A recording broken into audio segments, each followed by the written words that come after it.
Mika chapter 6 Mika अध्याय 6। आता परमेश्वर काय म्हणतो ते ऐका। उठ, पर्वतांसमोर वाद कर, डोंगरांना तुझा शब्द ऐकू दे। पर्वतांनो, परमेश्वराचा वाद ऐका। पृथ्वीच्या अचल पायांनो, तुम्हीही ऐका। परमेश्वराचा त्याच्या लोकांबरोबर वाद आहे। तो इस्रायलाबरोबर वाद करणार आहे। हे माझ्या प्रजे, मी तुझे काय केले? मी तुला कशाने कंटाळविले?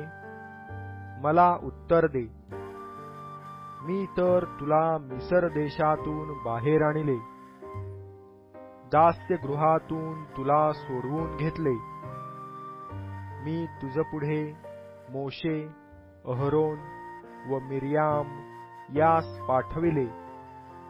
माझ्या प्रजे, मोवाबाचा राजा बालाक याने काय मसलत केली? बौराचा पुत्र बलाम याने त्याला काय उत्तर केले?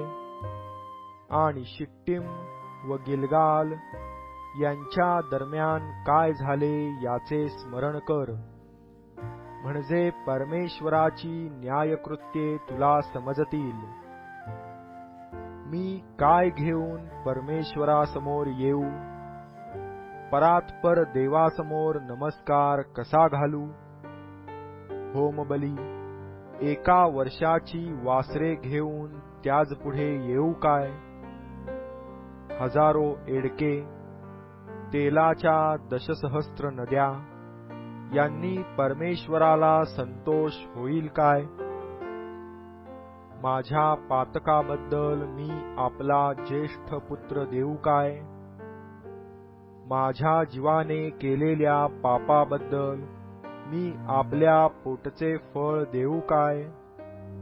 हे मनुष्या, बरे काय ते त्याने तुला दाखविले आहे।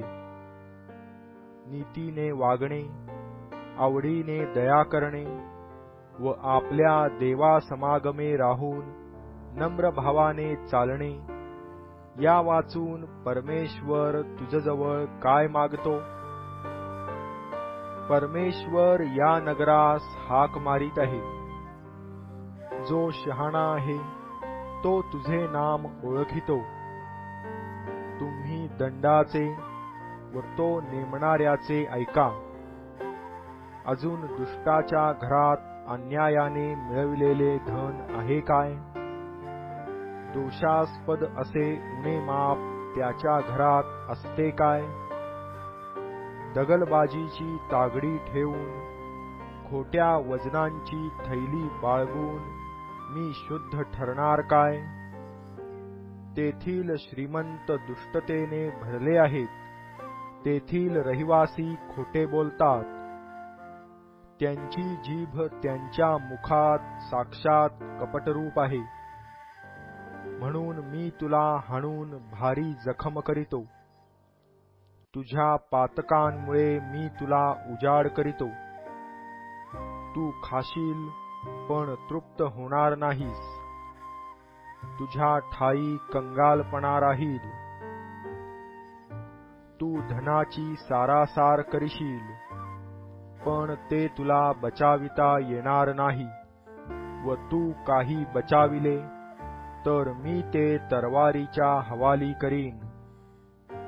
तू पेरीशील पण कापणी करणार नाहीस। तू जैतून वृक्षाची फळे तुडविशील, पण त्याच्या तेलाने अभ्यंग करणार नाहीस। द्राक्षीचा उपज तुडविशील, पण तू द्राक्षारस पिणार नाहीस।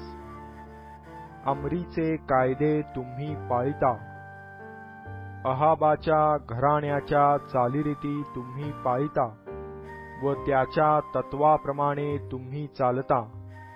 म्हणून तुमचा नाश होईल, त्याच्या रहिवाशांची निर्भत्सना होईल असे मी करीन। माझ्या लोकांची अप्रतिष्ठा तुम्हास सोसावी लागेल.